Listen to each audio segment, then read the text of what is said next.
and welcome to A Cup of Conversation on BRT2 TV.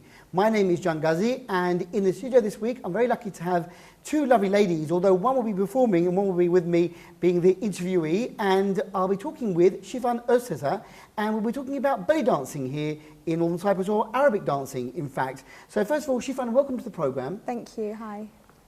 I have to say that before I met you and before I found out about you, I thought your name sounded very Arabic itself. I thought maybe you might be from an Arabic country, but you're actually Turkish Cypriot, aren't you? Yeah, my family are Turkish Cypriot. But you were born in the UK, like me? I was born in the UK. Where from?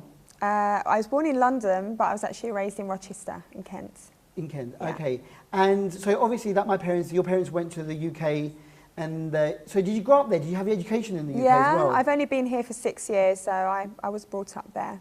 Right, okay. So we're here today to talk about your dance classes, belly dancing, and I know that you've had a show recently at the location where you have your dances, Tibet Lounge in Bella Pius. And I have to say that I've seen a preview of one of your students who is now also a teacher, Karen Mackay, and Karen is a fantastic dancer. She is. So well done. For teaching so well, and well done to her for being such a great student. Absolutely, thank you. Let's go back to the beginning now. Have you always been a dancer? Is that what you grew up with, dancing? Is that what you trained in? I've always danced. I wasn't a dancer until, well, I became a dance teacher when I was 25 years old. So it wasn't sort of like, I wasn't a dancer as such, but I became a dance teacher later. So, is that what happened when you were in the UK? Did you take formal lessons? I took lessons. I went to classes for myself, and then I wanted to become a teacher. So then I danced with several teachers and became a teacher myself. Why exactly, is it belly dancing? That's your forte, yes? It's Arabic fusion dancing. So, that is something that is very unusual back in the UK, I think. Not one of the most popular dances you could think of, you know, when you've got ballet and modern or It's tap, actually whatever. very popular. Really? It's very, very popular in the whole world.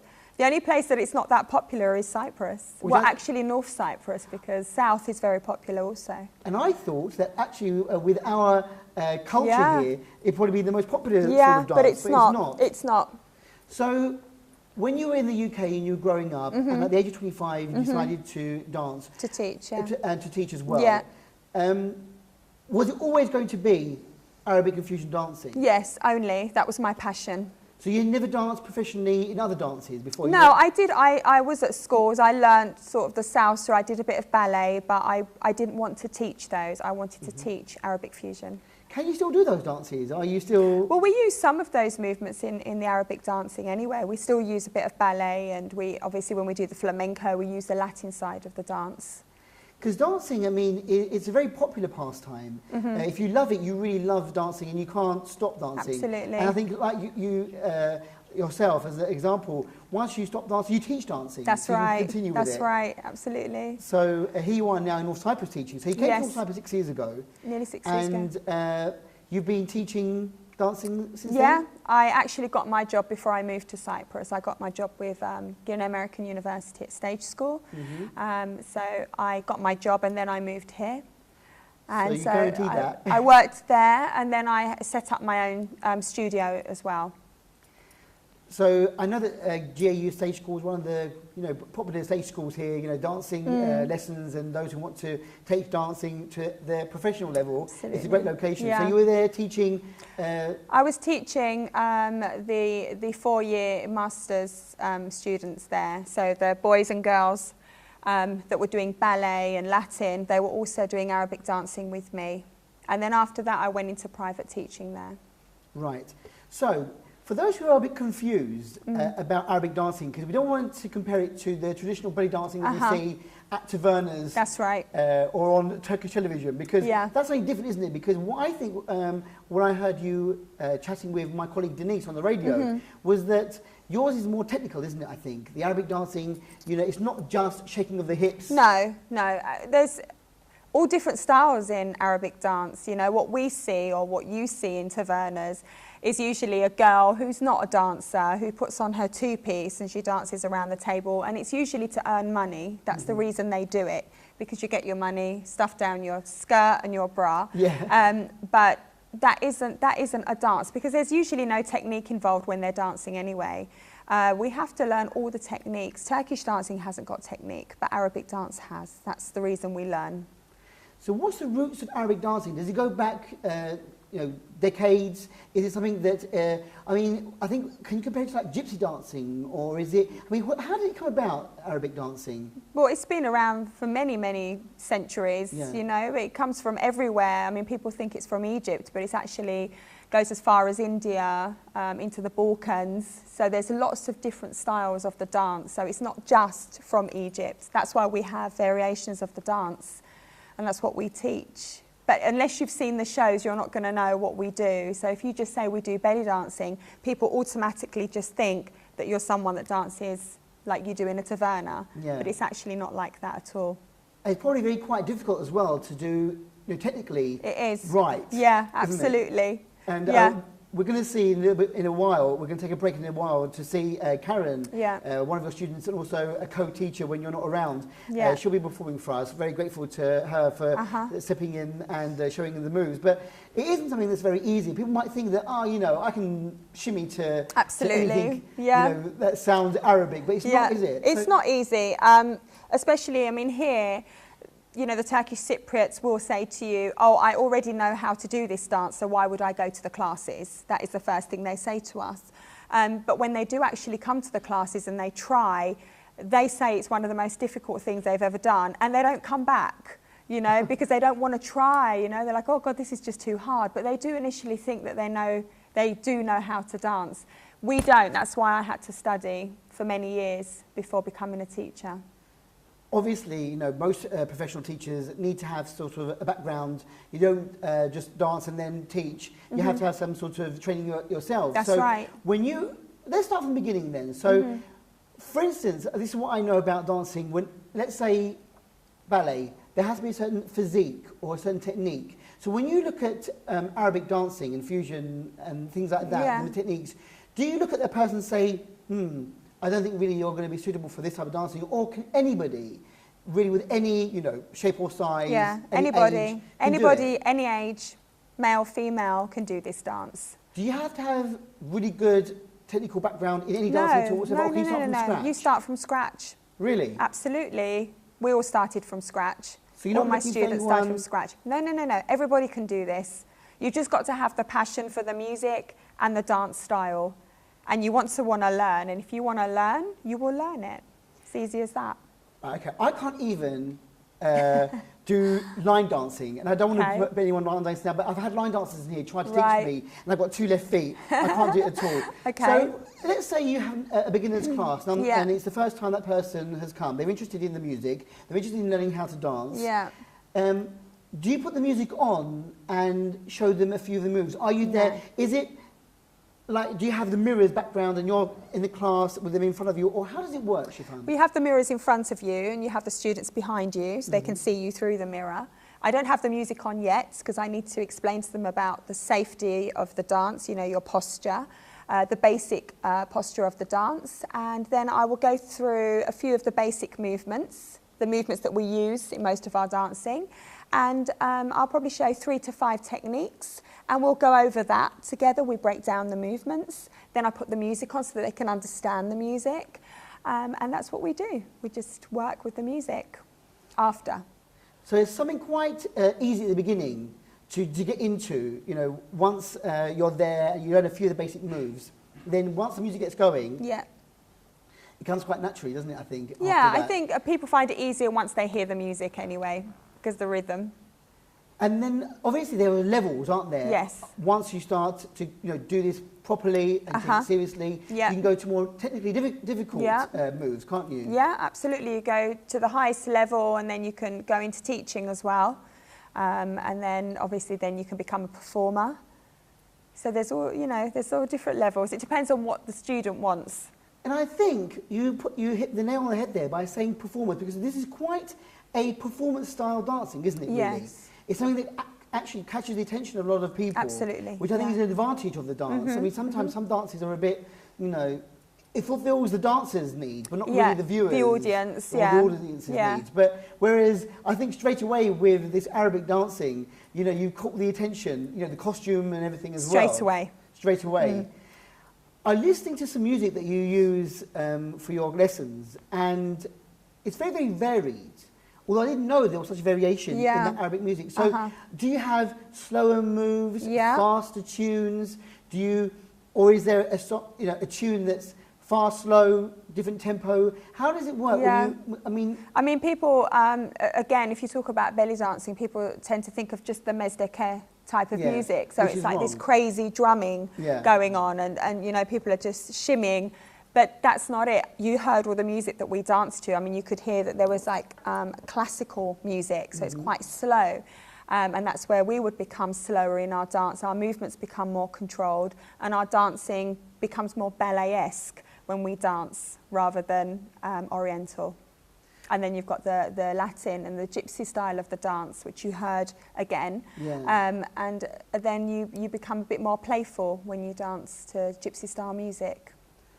And the Latin style is actually quite popular. Again, is it people? Lots of people do Latin dancing, salsa. So, is that so? So, can you say that maybe this type of dancing is a fusion of different dances as well? If you know a little bit about, you know, some of the steps of the other dances, maybe it can help you to express yourself better when you do this dancing. Yeah, I mean, with the Latin. You know, we do a lot of Arabic flamenco when we dance. We use North African dancing, which is obviously like Morocco, and then Spain, combine it together, and that's their dances. People from Morocco will do Arabic flamenco. So flamenco has a lot of Latin moves, and the Arabic have the Arabic moves, so you just combine them together, and you use it.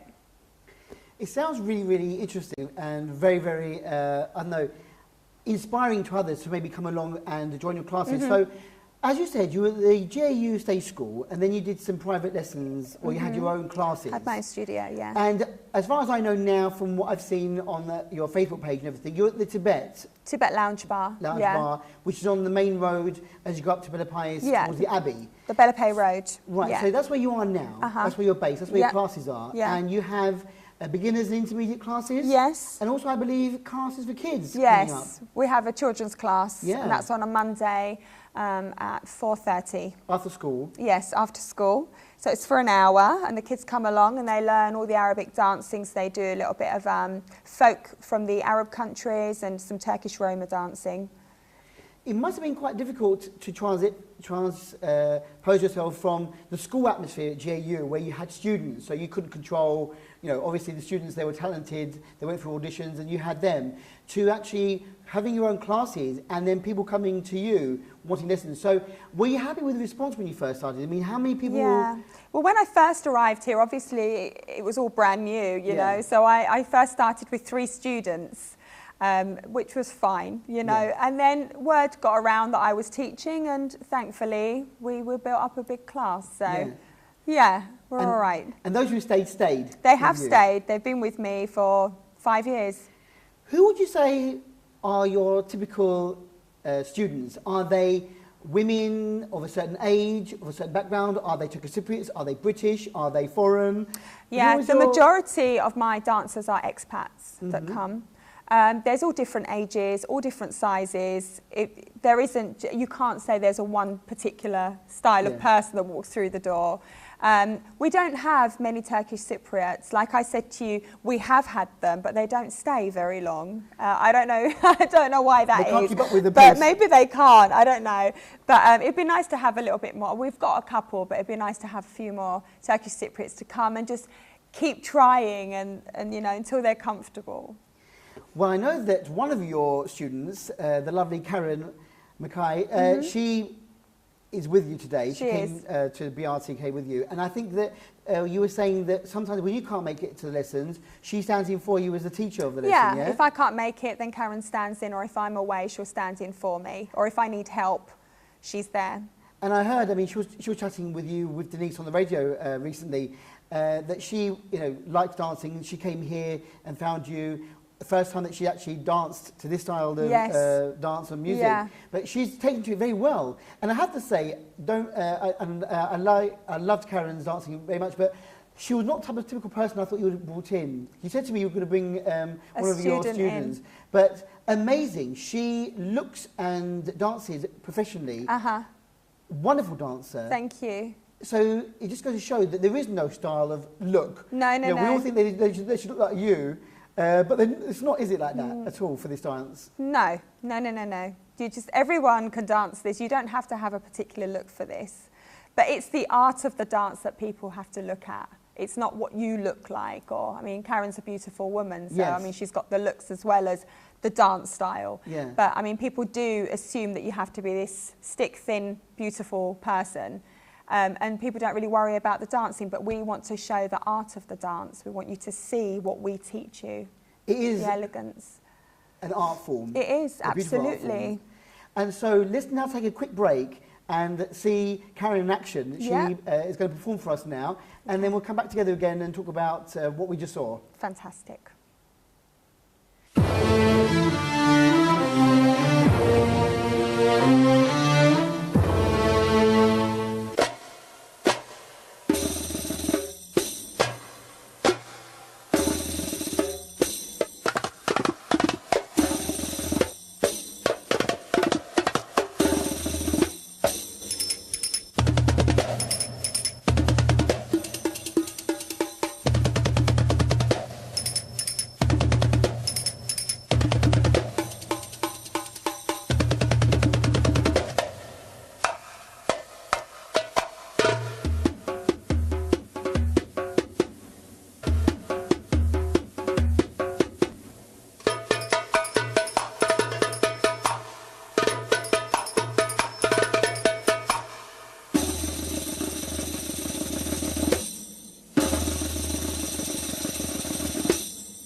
Okay, that was a great dance by the lovely Karen Mackay, and Karen is one of your students and also a teacher. How long did it take for Karen to become so professional? I mean, is this years of work for her, do you think? Everyone's different. You don't know how long it will take for someone to become professional. It depends on the person, how dedicated they are to the classes. Karen was very dedicated, and she still is. But when she first was with me, she was doing about 4 or 5 classes a week with me. So she wanted to learn, you know. So any opportunity, she was with me. So she was learning at home, she was learning with me. She was accompanying me to all my classes at GAU and all the other classes that I was doing. So I think after a couple of years, I would say that she became a professional dancer. Fantastic. What a dedicated woman. Yeah. It just goes to show, I mean, she was a fantastic Absolutely. performer there. Yeah. Just a snippet, a bit of a taste of what can be achieved. Yeah. Thank you for bringing Karen in today to the show, Shifan. So, Shifan, recently I heard that you had a special Arabian night at Tibet Lounge. Yeah. So what are these Arabian nights about? I think, was this the second one that you've had? Or I've done 2 festivals at GAU, and I did 2 smaller shows. So this is the second smaller show that I've done. But all in all, I've done 4 now. Okay, so 4 shows. Let's talk about the Tibet night, first of all. So that recently occurred. The Arabian show. The Arabian show. So what did that entail then? What happened that night? So basically, what I want to do every year is I want to showcase my students. So I want to show the audience what our students do in class. And it gives confidence to the students as well to get up there and, you know, and show what they've been learning a whole year, because you learn all these dances and where are you going to show them? Who are you going to show them to? So I set up sort of like a dinner and a show. So people will come and sit down, enjoy a meal, and then on stage we have all the dancers up with their costumes. So all my students will be dancing. And in between that, we have professional dancers and teachers that come over as well to showcase, just to show the different styles of the dancing, to see it as an art. And people do see it as an art when they come to our shows. So you had guests from abroad as well coming and joining you at the event? Yes. And when we have other dances, let's say for instance, I mean, when you have a dance show, you've got all your students there and they all do the same moves. It's like a choreography, isn't it? Yeah. But do you have then your students doing individual bits, or are they all choreographed doing the same thing? Most of the time it's a choreography with me, so we all dance together. And then I have a couple of students that do solo performances, so they do a piece on their own completely, which is quite daunting for them, but they're very good and they do so well. They do very well. I mean, Karen is a great example there. Absolutely. All by herself there in the middle of this studio, in the middle of their Scotia. But so that was like an entertainment night, showcasing what you've taught, and also bringing some professionals in from abroad. That's right. To give a different. So tell me about the different styles. I mean, because people might think, well, you know, how much variety is there in Arabic dancing? But there are different varieties, yes? There is loads of different varieties. I mean, Karen did the drum solo piece, which you would find also in Turkey as well. Turkey, all the Arab countries. That's just a drum solo. So you are the instrument and the music. You're dancing to the music, and that's exactly what she's doing, a drum solo piece. Then we have, like I said, the Arabic flamenco. And then you have Turkish Roma, which is the gypsy style of dancing. Then you have tribal, which is more darker. That's a newer style of dance that was created in America. You have cabaret. Cabaret meaning Hollywood created this type of dance, which is the dance that people are kind of, you know, the stereotypical dance where the girls are kind of hovering around men, dancing around men, you know, that's one style, but that's the kind of style we try and keep away from. We want people to see all the different styles that we do and the elegance of the dance. There's lots and lots, and there's always new things. There's all new styles all the time with our dancing. People create new things all the time. So it's brilliant. It keeps it fresh, isn't it? You're not going to get bored doing the same things again and again. No. I mean, there's hip-hop belly dance now. I mean, the younger ones have now created hip-hop belly dance. So, I mean, everyone can look on YouTube. If you put in hip-hop belly dance, you've got all the hip-hoppers combining it with belly dance, and it's amazing. And the music is hip-hop with belly dance music combined. Fantastic. Never knew that. So I learn something new every day. So your 2 smaller shows, you've had Tibet. Arabian Nights, Yeah. but also you said festival. Yeah, I created 2 festivals, and they were at the Spectrum Theatre, Guinea American University. Yeah. They were very, very big shows, so then I would bring over big teachers from all over the world to do the workshops. Then we'd have all our dancers come from all over the world as well to stay in Cyprus and to do the workshops, to enter the competitions. So we had a lot of people from the south of Cyprus because it's very big over there. We have lots of belly dance schools in the south of Cyprus, and they come over and supported me also. Excellent. So really a fun atmosphere, I'm sure, Yeah, when everyone gets together. absolutely. It would be nice to have more people from the north get involved. Definitely. That's quite funny, unusual that people here with that sort of background, Yeah. you think that, because I mean, when you go to tavernas, you do have belly dancers coming up on Yes. stage. As you say, that's more of a way of earning money. Yes, it is, yeah. You know, Yeah. not so much as a dance, but as a performance. But you Yeah. think that, you'd have more people Yeah. interested in things Well, like yeah, that. because I mean, as soon as the belly dancer comes out in a restaurant, everybody's up dancing, and everyone Yeah. gets really excited, But trying to get them to come to the classes and stay at the classes and to perform in the shows is still a little bit difficult. I think it's still a taboo subject here for the Cypriots. Maybe because people have a certain idea about what belly Absolutely. dancing means, and That's maybe it. the costume is Yeah. quite revealing Yeah, sometimes. but it's not any more revealing than someone who's a salsa dancer. Yeah. A salsa Exact- dancer wears a 2-piece, Yeah. and she's also dancing with a man. Yeah. So and we dance just females only. So There are no couples in this dancing, is there? I don't think people... No. Obviously, you can't dance like that. And No. It's a female dance. It's meant for women to dance together. It was never meant for the men ever. So obviously, you don't have any men in the classes. We can have men there are men that want to learn, and a lot of my teachers were men themselves, but you don't have many. I think I remember once there was a dance competition on TV in Turkey. Yes. Like, where youngsters used to go and every week they used to do a different dance. And they had belly dancing as one of the options, and guys who pulled that option out of the having to do belly dancing. Yeah. So it isn't as if they can't do it. They can do it. Men they're probably even better than some of the women out there. I mean, a lot of my teachers were male. Fantastic. Interesting. Yeah. So maybe that sort of, preconceived idea that, should they be belly dancing? But it's not belly dancing. We want to get that straight, that it's not that sort of, just shaking your body in front of somebody to get money. No. It's actually very technical, very difficult Very dance. technical, it's very elegant, and again, people need to realise that it's actually a dance for women. It was a birthing dance also, that's where it came from. It was to help women with giving birth and getting their bodies back to how it was after they have their babies. Is it good for the health? Is it good for fitness? Very good, Does it keep you in absolutely, shape? of course it does. Fantastic. I mean, the techniques are so controlled that it just shapes you. So you're using different muscles and shapes your body. I mean, I know when I go to the gym sometimes, and there's people doing spinning there, and they say, one session of spinning is like 700 calories. You have a sort of calorie counter, like, 1 hour with Shifan belly dancing. Well, you could lose that amount in an hour. It'd have to be really vigorous dance for that. But the thing is with us, we do a lot of shaking, but then we do a lot of slow controlled movements. And over time, you do definitely see a difference in your body. Do you have to warm up, I suppose, in the beginning? Yeah, you do. To stretch and get Absolutely, yourself... with any exercise, with any anything exercise. you do, you have to warm up, and you also have to cool down after as well.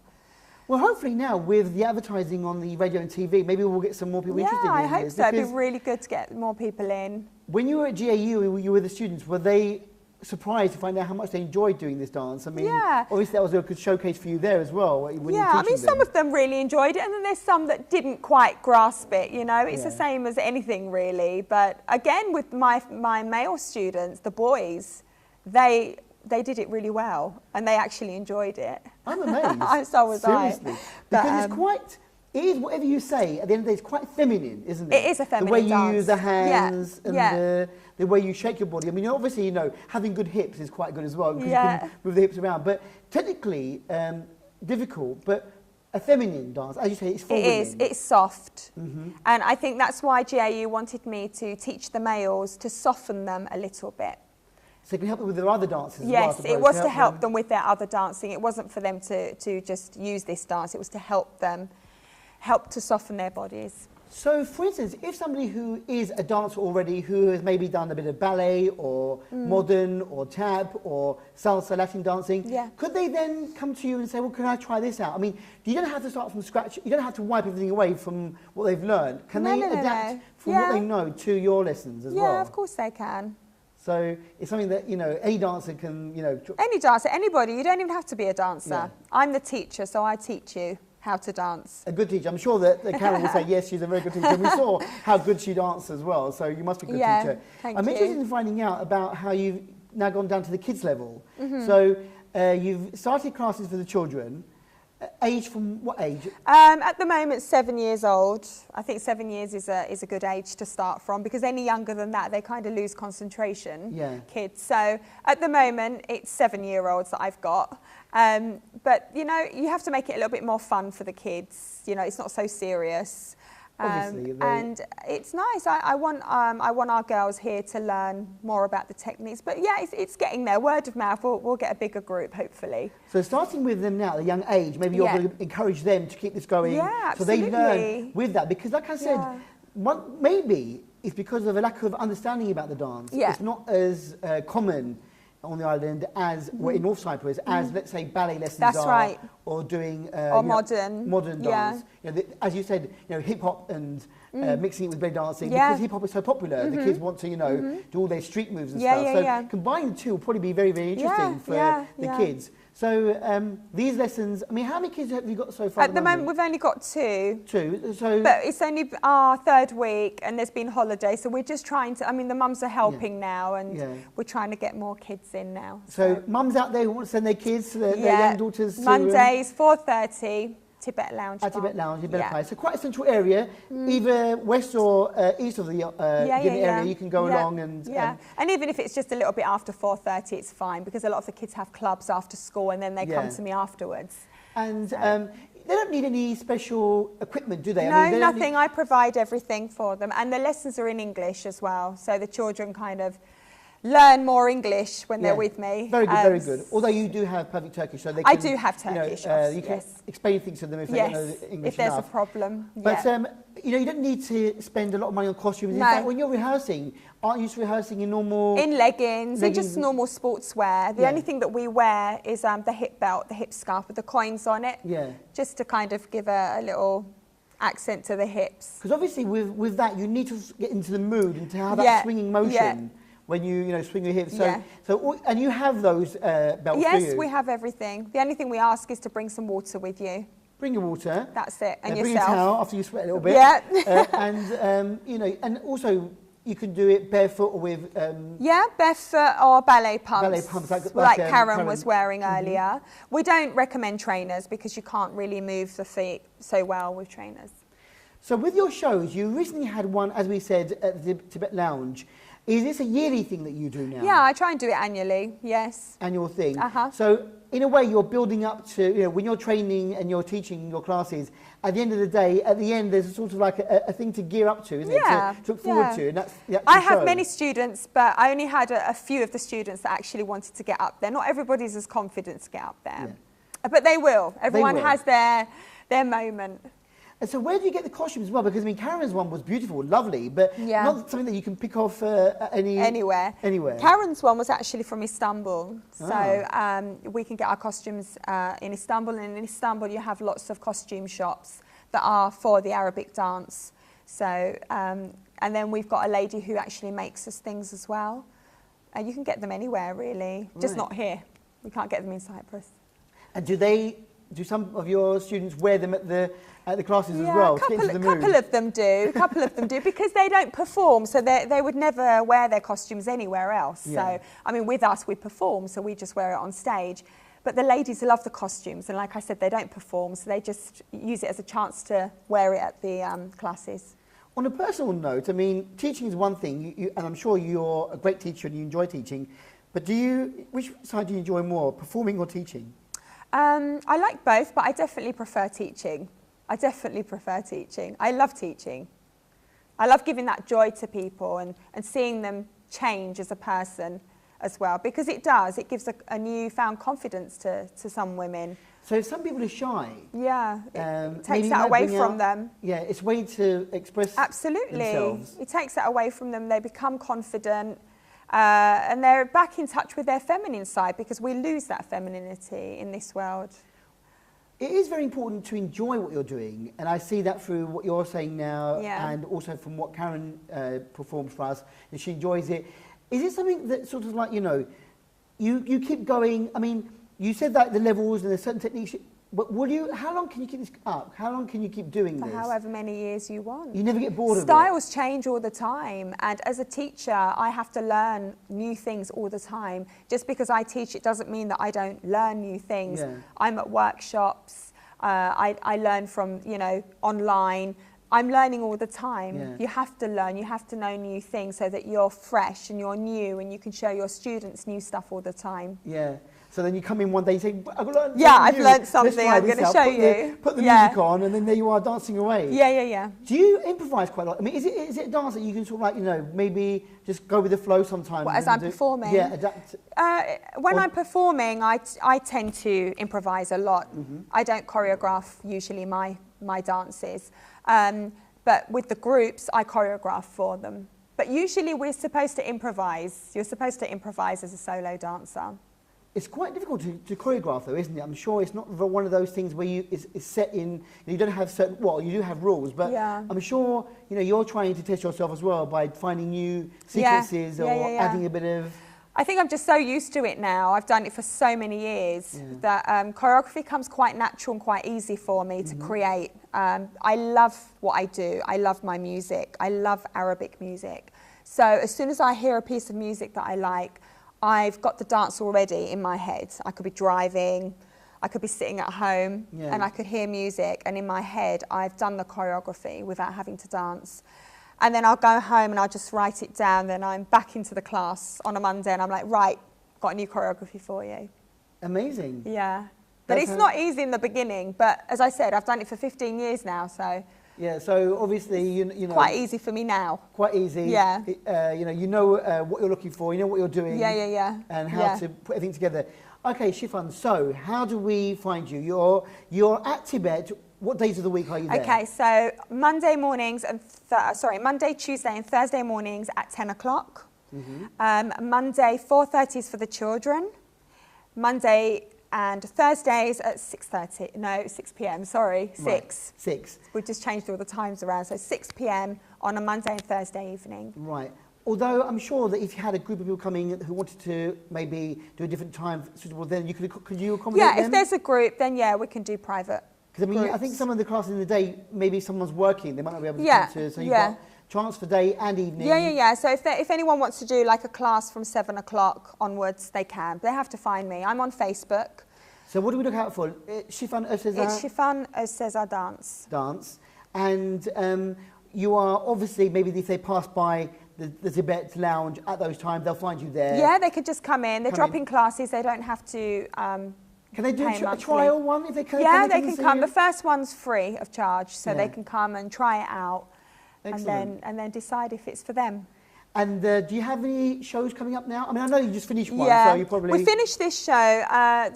So this was sort of basically for my students to showcase what they've learned.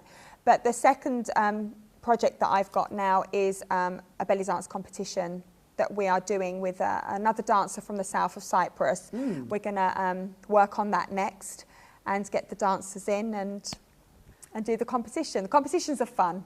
Yeah, a nice bit of friendly rivalry. Yeah. Bring up the standard a little bit. But fun, bit of fun. We don't take it too seriously, but that's the next thing we're going to do. Well, I have to say, I found this interview very fascinating, and I hope our viewers have also learned a little bit about the dancing and about you as well. And I hope that you get more people joining in, because shame on us for not supporting something that is so, when you think about the origins and, in the Middle East. That's right. And it is part of our origins, and we should be supporting our dance, and not saying, oh, I'm going to learn Latin and I'm going to learn something else from other countries. We should be supporting what's from us. Yes, definitely. Not from Italy and Spain. No. You need to be supporting us. Yes, support the TRNC. Because Italy and Spain do belly dancing. but we don't, you know, our people are not doing it. Yeah. So we need that support. So do a bit of Arabic dancing, do a bit of belly dancing. And can you give out your phone number if anyone wants to phone you and find out more? Are you available to calls? If you want to give out your number now, if you want to say hello to the viewers, you can give out your number so they can call you. Okay, so it's 0533 885 5767, and as I said on Facebook, Shifan Özseza Dance. Shifan, good luck with all your lessons. Thank you. Good luck with the kids as well. Thank I'm sure you. you'll get more and more kids joining in. Yeah, I hope so. And hopefully we'll do a show with the kids. We need to educate the future generations Definitely, now. definitely, absolutely. And you're the best teachers for that. I want to say thank you also to Karen Mackay for dancing for us earlier on in the programme. She's fantastic, and it just goes to show how good a teacher you are and how good a student she is as well. She is. But I wish you all the best. Keep us informed with future events. Definitely. And I think maybe next time there's an Arabian Night here in North Cyprus or a festival, we should be there supporting you guys. Definitely. But Shifan, good luck. Thank you very much, John, You're welcome. for having me. And with that, we've come to the end of our very interesting interview with Shifan Özseza, and I hope that you learnt more a bit about Arabic dancing.